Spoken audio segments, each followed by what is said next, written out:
Bienvenidas y bienvenidos, alumnos de segundo año de educación secundaria. En este video abordaremos el tema de la conquista 3, en el cual completaremos la visión general que hemos estado desarrollando desde el video La conquista 1 y la conquista 2, donde pudimos observar cómo es que los españoles fueron expandiéndose en el territorio que antes era Mesoamérica y Aridoamérica y Oasis América, para finalmente, después de dominar todos estos territorios, va a surgir Nueva España. Bien, ya habíamos visto en la conquista 1 cómo fue la conquista de Occidente, ya vimos en el video anterior, la conquista 2, cómo fue el proceso de conquista y colonización en el norte, y nos resta entonces en este video, la conquista 3, el de analizar cómo fue la conquista del sur de Nueva España y la parte de lo que es sureste, es decir, la península de Yucatán y lo que posteriormente sería Guatemala o Centroamérica. Muy bien, comencemos entonces. Recordemos nuevamente que el aprendizaje esperado es identificar las características del proceso de conquista militar en otras regiones del México antiguo y conocer la manera en que algunos grupos indígenas resistieron y cómo los conquistadores lograron imponer su dominio. Bueno, pues vamos entonces a adentrarnos cómo fue la conquista de Yucatán, cómo fue la conquista de Chiapas, cómo fue la conquista de Centroamérica. Pues continuemos. Conquista de Yucatán. La región de Yucatán, es decir, el área maya, que ya dijimos en sesiones anteriores, en videos anteriores, vimos que la región de la península de Yucatán, antes de la llegada de los españoles, estaba establecido por cuchcabales, es decir, por señoríos independientes, ¿ok? Entonces, la conquista de estos señoríos independientes pues fue difícil. ¿Por qué? Porque si hablamos, por ejemplo, de la conquista de México Tenochtitlan, el imperio mexica o la Triple Alianza tenía sometidos a varios pueblos. Y de cierta manera, pues ellos controlaban un gran imperio que al ser conquistado, Hernán Cortés pudo obtener pues el beneficio de todos esos pueblos conquistados, ¿ok? Que ya habían sido dominados por los mexicas. En el caso del área de Yucatán, pues no sucedió esta cuestión, debido a que, insisto, existían varios señoríos independientes y digamos que los conquistadores, para poder obtener o pacificar esta región de la península de Yucatán, pues tenían que ir conquistando a su vez cada pueblo o cada señorío de forma independiente. Entonces, es por ello que la conquista de Michoacán se le atribuye a dos conquistadores, llamados Francisco de Montejo. Francisco de Montejo padre y Francisco de Montejo hijo, ¿no? El cuales recibían pues sus respectivos apodos. Francisco de Montejo el viejo, que sería el padre, y Francisco de Montejo el mozo, ¿verdad? O sea, es decir, el pequeño, el hijo. Padre e hijo entonces estuvieron a cargo de la conquista de la región de Yucatán, de la península. Como dijimos, esta conquista pues fue muy difícil debido al poco interés de los españoles por no considerarla un lugar que tuviera mucho oro. Y sobre todo porque ya dijimos, es difícil porque eran bastantes señoríos, es decir, no era tan como conquistar nada más, llegar y conquistar someter a un pueblo, que al someter a ese pueblo sometiera a otros a su vez. No era así, tenían que ir señorío por señorío. Entonces, pues como ven, la conquista de Yucatán, perdón, no se concretó del todo como sucedió en el centro de México, o lo que sería en el centro de Nueva España. Realmente la conquista de Yucatán, o lo que es la península de Yucatán, terminó aparentemente en 1547, ¿sí? Con el triunfo de Francisco de Montejo hijo sobre algunos señoríos mayas pues de esta región, Pero en toda la época colonial, es decir, siglos XVI, XVII y XVIII, muchos pueblos mayas se rebelaron contra los españoles. No fueron entonces totalmente sometidos. Entonces, como ven ustedes, el proceso de conquista no es solamente 1519 a 1521. Es un proceso que duró durante toda la época colonial prácticamente. Y sobre todo no fue de total sometimiento, al menos en el área de Yucatán, no fue del todo así. Y es por ello que también podemos ver en el área de Yucatán que existe de cierta manera un poco, vamos a decirlo así, como aún se siguen conservando tradiciones muy propias que provienen de la época prehispánica. Entonces, de cierta manera, no hay como una mezcla total como sucede con otros pueblos del centro de México, en donde pues de cierta manera se suscriben al catolicismo y a partir de ahí pues empieza a surgir pues una religión propia, ¿no? Pero que está enmarcado con lo europeo y lo americano, ¿no? E inclusive de otras culturas como africanas, ¿no? Pero en cambio en Yucatán pues estamos viendo que aún se siguen, por ejemplo, realizando ceremonias en honor a dioses mayas como Kukulcán, etcétera, ¿sí? Entonces, esto se debe precisamente a esta cuestión de que no fueron totalmente dominados los mayas. Entonces, es una total mentira también esa cuestión, pues de que los mayas desaparecieron, los mayas ya no existen. Aún podemos ir a visitar esas regiones, Campeche, Yucatán, Quintana Roo, y podemos encontrar muchos descendientes de estos grupos mayas que aún siguen en esta zona, ¿ok? Sobreviviendo y luchando todavía, resistiendo lo que es la cuestión del dominio, pues, de otros pueblos, ¿ok? Entonces, como ven ustedes, los mayas de Yucatán, pues han venido resistiendo, e inclusive también, como lo vimos en el video anterior, con los indígenas del norte, también llegaron a enfrentarse los mayas al gobierno mexicano. Hubo algunos enfrentamientos que, por ejemplo, se llegaron a denominar como las guerras de casta o la guerra de castas, ¿ok? Y entonces, como ven, los mayas tampoco fueron totalmente sometidos durante la época colonial y bueno, aún sigue esta reminiscencia pues de este pueblo más que rebelde, pues que sigue conservando sus tradiciones, ¿ok? Bien, entonces esto fue lo que conquistaron o lograron dominar de cierta manera los montejos, el montejo viejo y el montejo mozo, ¿ah? Fundaron entonces estas provincias que se encontraban dentro de la gobernación de Yucatán.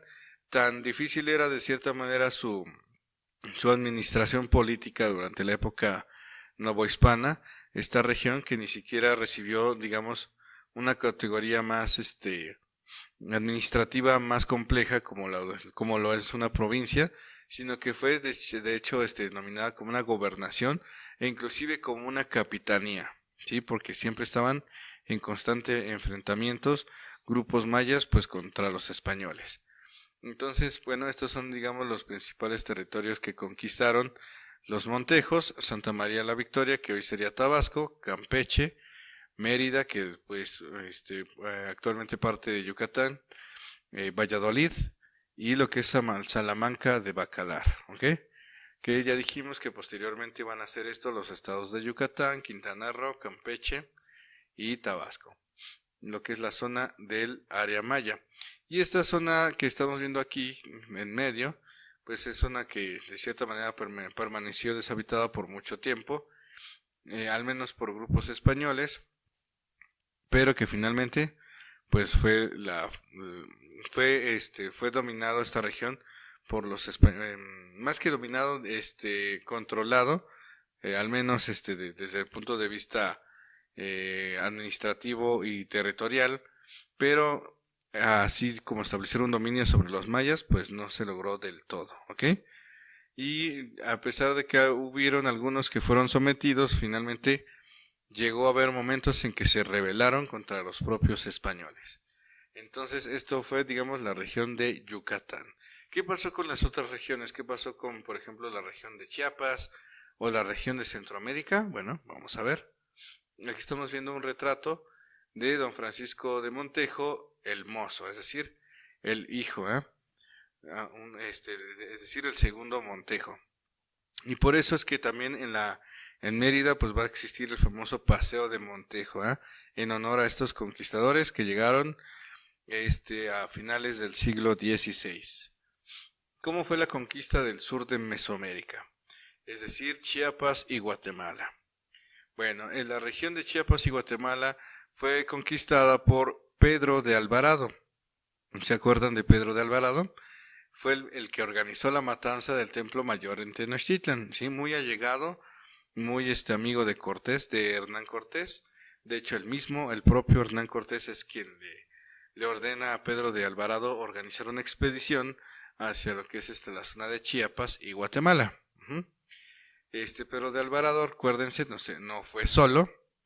Ellos llevaban siempre a sus aliados tlaxcaltecas para ayudarlos a conquistar otras regiones de Mesoamérica y también del norte de lo que es Aridoamérica. ¿Okay? Bueno, los tlaxcaltecas y los españoles comandados por Pedro de Alvarado llegaron entonces a la zona de Chiapas y a la zona de Guatemala y conquistaron a muchos grupos que se encontraban en esta región. Grupos también de habla mayense, o sea, de habla maya o de lengua o de tronco, aunque pues sí, de habla mayense, quiere decir que eran de una familia de lingüística que provenía del maya, pero pues que tenían sus diferencias dialectales, ¿verdad? Unos eran los cachiqueles, otros eran los quichés, los mam, los pipiles, que estos eran nahuas, y otros grupos indígenas en 1524. Es decir, que una vez que se concluyó con la conquista de México Tenochtitlan, prácticamente el siguiente territorio que siguió para conquistar y dominar fue la región del sur, Chiapas y Guatemala. Se le encomendó entonces a Pedro de Alvarado. Él y los tlaxcaltecas hicieron incursiones en lo que es en Guatemala, en Chiapas, y ellos conquistaron a grupos cachiqueles, quichés, mam, pipiles, etc. Lo mismo que había sucedido en lo que es en la región de la península de Yucatán, también se dio en lo que es en el área de Guatemala. Es decir, que también la conquista de esta región fue difícil debido a que eran señoríos independientes, ¿sí? El último señorío que cayó en Centroamérica fue la ciudad de Tayasal en 1647. O sea, imagínense hasta lo que es el siglo XVII. Es decir, que también la conquista de esta región, a pesar de que fue aparentemente rápida, no fue del todo total, ¿ok? Muchos grupos indígenas se siguieron rebelando en contra de los españoles. Incluso la ciudad de Tayasal permaneció prácticamente en su estado prehispánico, es decir, como un señorío que todavía seguía practicando sacrificios humanos, que seguía con esta cuestión del politeísmo, y fue de las últimas ciudades mayas que fueron de cierta manera conquistadas y transformadas al nuevo sistema colonial, pero no así, pues no fueron totalmente dominados, ¿ok? Eso es en la parte de Centroamérica y Chiapas. Entonces aquí estamos viendo nuevamente un extracto del lienzo de Tlaxcala. Recuerden que los tlaxcaltecas dibujaron en un gran lienzo de tela todas las batallas en las que ellos participaron apoyando a los españoles. Y entonces aquí estamos viendo cuando llegan a Cuauhtemalan, es decir, Guatemala. Aquí estamos viendo la representación de Pedro de Alvarado, y estos son los indígenas tlaxcaltecas que apoyaron a los españoles a derrotar pues a los indígenas que vivían en Guatemala, ¿ok? Entonces así fue las incursiones que realizan Alvarado. Posteriormente Hernán Cortés realizará otra expedición más tarde, hacia 1525, la denominada expedición a las Ibueras, que sería posteriormente lo que es el reconocimiento de parte de lo que hoy es el Petén guatemalteco, ¿sí?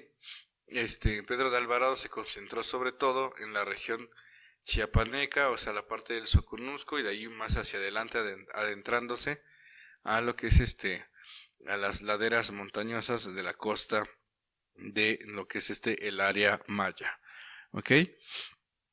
Y básicamente con esto concluiríamos cómo fue entonces la expansión española hacia el sur, hacia el sureste, hacia el norte y hacia el occidente. Es decir, con las conquistas de occidente, norte y sur de Mesoamérica, la Nueva España alcanzó durante los siglos XVI y XVII una máxima extensión de casi 4 millones de kilómetros cuadrados. Entonces, eso es lo que se debe de entender. Nueva España siempre estuvo en proceso de expansión. La conquista de México Tenochtitlan no supuso el dominio de estos 4 millones de kilómetros de manera inmediata, sino que fue un proceso paulatino que se fue dando desde el siglo XVI, XVII e inclusive hasta parte del XVIII, e inclusive también partes del siglo XIX, es decir, 1800 en adelante, ¿verdad? Antes de 1810, cuando inicia pues la Guerra de Independencia. Bueno, pues durante estos siglos, siglo XVI, XVII y XVIII, la Nueva España empezó a adquirir un territorio enorme de casi 4 millones de kilómetros cuadrados. A este enorme territorio se añadiría posteriormente Filipinas, que fue, digamos, la expedición que realizaron Antonio López de Legazpi para llegar desde Nueva España a Filipinas, es decir, de América al continente asiático, ¿sí? Filipinas forma parte del continente asiático y también formó parte de Nueva España. Entonces este es un enorme territorio que tuvo 4 millones de kilómetros cuadrados prácticamente, ¿sí? Y durante estos 300 años dentro de este enorme territorio, ¿sí? Se mezclaron indígenas, se mezclaron europeos, africanos e inclusive asiáticos, que son quienes conformaron parte del proceso denominado como mestizaje cultural y del cual pues nosotros somos herederos, ¿ok? Entonces, bueno, esto es a grandes rasgos cómo es que se dio este proceso de conquista y colonización de este enorme territorio que posteriormente se llamó Nueva España, desde 1521 hasta 1821, ¿ok? Entonces, imagínense, 4 millones de kilómetros cuadrados que no fueron conquistados de un momento a otro, sino que fue un proceso de larga duración, ¿ok? Vamos a recapitularlo ya nuevamente, ya para concluir. Primero inician con Tenochtitlan, es decir, con lo que es el imperio que había conquistado los mexicas y que lo conquista Hernán Cortés, ¿verdad? Tienen entonces gran parte del centro. Después hacia occidente nos vamos a conquistar los señoríos michoacanos y otras partes y otros señoríos que se encontraban en occidente, con el que se funda la nueva Galicia, ¿verdad? Que va a ser posteriormente Guadalajara, ¿sí? Hacia el sur, ya dijimos, se van a conquistar partes de Oaxaca, lo que es Chiapas, lo que es Centroamérica por los montes, sobre todo Yucatán por los montejos, ¿verdad? Y lo que es Centroamérica o Guatemala y parte de Honduras por Pedro de Alvarado, ¿ok? Y recuerden que la colonización del norte se dio sobre todo por la construcción de presidios, misiones y haciendas, sobre todo ganaderas, ¿ok? Y sobre todo la intención de los españoles por irse hacia el norte fue por la búsqueda de yacimientos mineros, que sí fueron encontrándose posteriormente, por ejemplo en Santa Fe, y sobre todo pues la joya de la Nueva España en cuanto a minería, que fue Zacatecas. Entonces, así fue esta expansión que tuvieron los españoles durante estos 300 años, ¿sí? Que les permitió dominar estos 4 millones de kilómetros cuadrados, ¿ok? Por mi parte es todo, espero que el proceso de conquista haya sido entendido.